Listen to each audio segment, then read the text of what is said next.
Mes chers amis, quand le vieillard Siméon rendit l'enfant Jésus à Marie, il s'écria « Celui-ci sera un signe de contradiction, la ruine et le salut d'un grand nombre. Quant à vous, ô Marie, un glaive de douleur transpercera votre âme. » Oui, mes amis, nous le voyons bien autour de nous. Notre Seigneur Jésus-Christ est bien un signe de contradiction. Et parce qu'il est un signe de contradiction, il sera humilié, bafoué, maltraité, persécuté atrocement par ceux qu'il a daigné appeler ses frères. À peine est-il né que la poursuite commence. On veut le tuer. Une étable, c'est trop pour lui. Hérode veut le mettre à mort et Jésus s'enfuit. Vers l'âge de 30 ans, quand il sort de son silence, les embûches et les pièges immédiatement lui sont tendus et la haine de la synagogue le suit comme son ombre. Sa mort, dès le début, est décidée. Aussi, ses moindres gestes sont-ils épiés, dénaturés. Partout dans la foule, ses ennemis se glissent. Les scènes les plus touchantes sont estompées par la haine et les triomphes les plus éclatants sont troublés par le sifflement des vipères. De jour en jour, durant 3 ans, le cercle va se resserrer autour de lui. À la fin, tous les pouvoirs de ce monde se trouveront unis dans le faisceau d'une rage commune. Le peuple des petits et des pauvres était gagné par ses miracles et ses bontés aussi après l'entrée délirante et le triomphe du jour des rameaux. Ses ennemis durant 5 jours chercheront et réussiront à le perdre dans l'esprit de la foule et à le faire passer pour un séducteur. C'est pour cela que, devant Pilate, ceux qui avaient chanté l'Hosanna des rameaux hurleront avec rage « Enlevez-le, crucifiez-le à mort !» Leur haine ne sera satisfaite que lorsqu'elle aura vu Jésus, notre Seigneur, suspendu à la croix. Elle ricane, elle triomphe, triomphe éphémère. 3 jours après, le Christ Jésus ressuscite. Notre Seigneur Jésus-Christ étant disparu de la scène du monde, la poursuite continue contre les siens et le nom de chrétiens surtout durant les 3 premiers siècles. À peine saint Paul enchaîné pour le Christ débarque-t-il à Rome que les Juifs lui disent « Nous avons entendu parler de cette secte et nous savons qu'elle est partout contredite. » Puis ce furent les 10 persécutions et les hécatombes des martyrs. L'histoire de l'Église n'est pas autre chose qu'une longue série de luttes, de souffrances, de difficultés, de gloire aussi. Depuis plus de 2000 ans, le Christ est comme un éternel banni. Il est chassé, aujourd'hui, des écoles, des hôpitaux, des prétoires et même des églises. On gratte même sa croix au front des monuments. On délaisse ses calvaires, ses stations. On laisse tomber en ruine ses chapelles, ses églises, ses monastères. Notre Seigneur a prêché la charité, et rien que la charité. Et une vague de haine déferle contre lui. Lui qui a chanté la paix, voit son nom devenir comme un signal de guerre. On lui dispute le baiser de l'enfant, la prière de la Vierge et le suprême aveu de ceux qui vont mourir. Un converti s'écriait « Ô Christ, tout ce que les hommes pouvaient te faire de mal, ils te l'ont fait.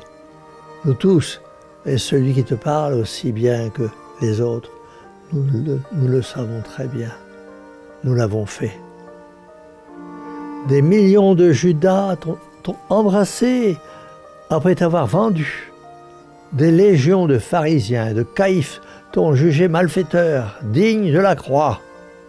Des millions de fois, leur pensée t'a crucifié.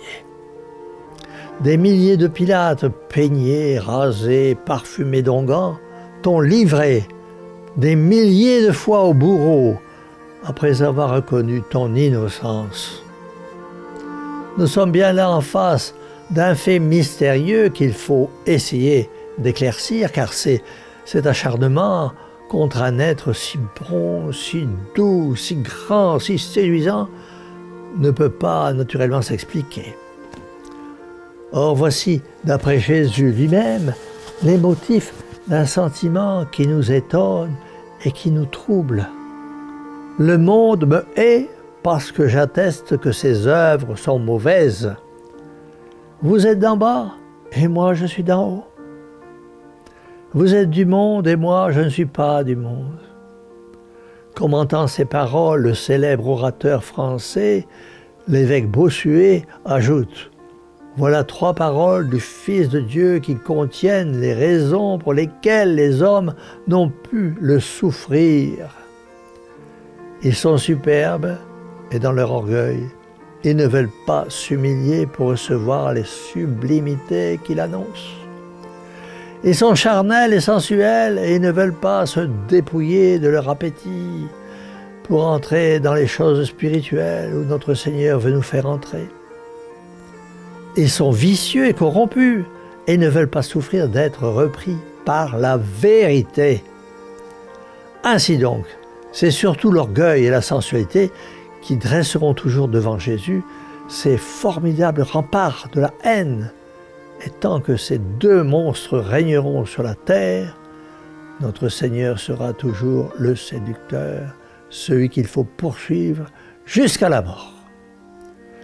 L'amour absolu qu'exige Jésus rebute les médiocres, choque la fausse élite et dégoûte les délicats. Pour beaucoup, notre Seigneur en demande trop. Beaucoup accepteraient de mener une petite vie tranquille, même sous son patronage.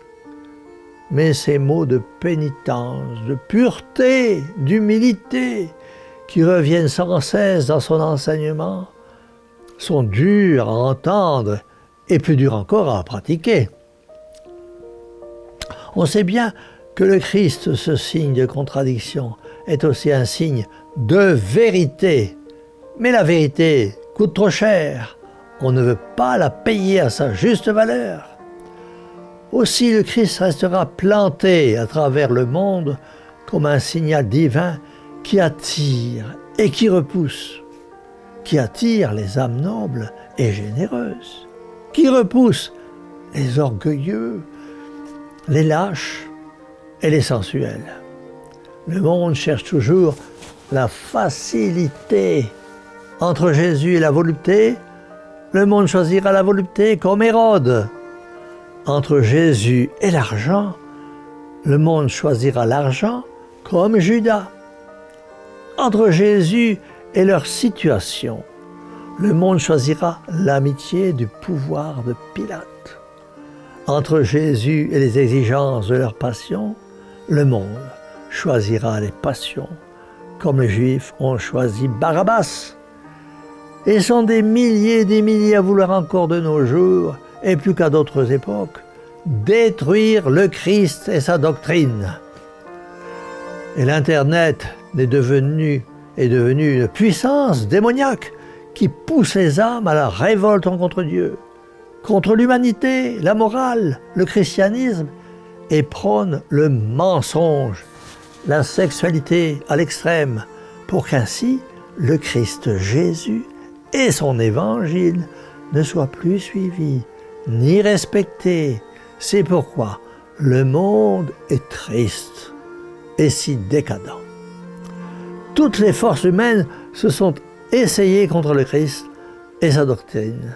Et pourtant, lui, le Christ, a toujours triomphé et a toujours triomphé. On a tenté de détruire sa doctrine par le fer et par le sang, mais son fondateur, toujours persécuté, poursuivi, n'a cessé de creuser la tombe de ses persécuteurs. Qu'est devenu le peuple qu'il accusait aujourd'hui dispersé?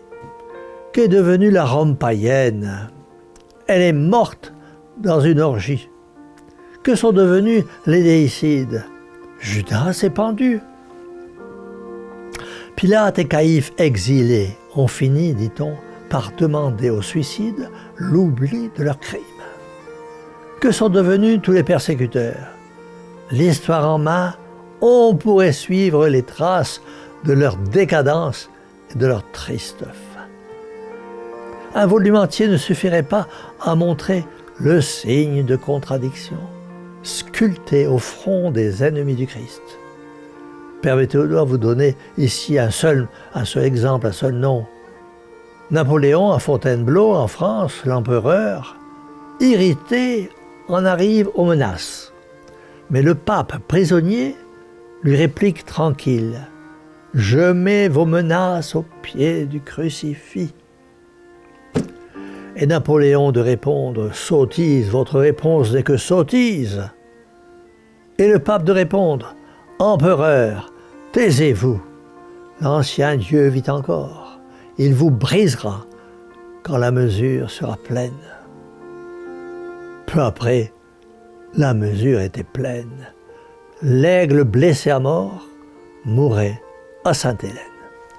Tout ceci nous montre que l'Église du Christ, si justement appelée militante, se trouve par son fondateur le Christ lui-même, placée dans sa vraie situation, qui est et qui sera toujours celle de la lutte.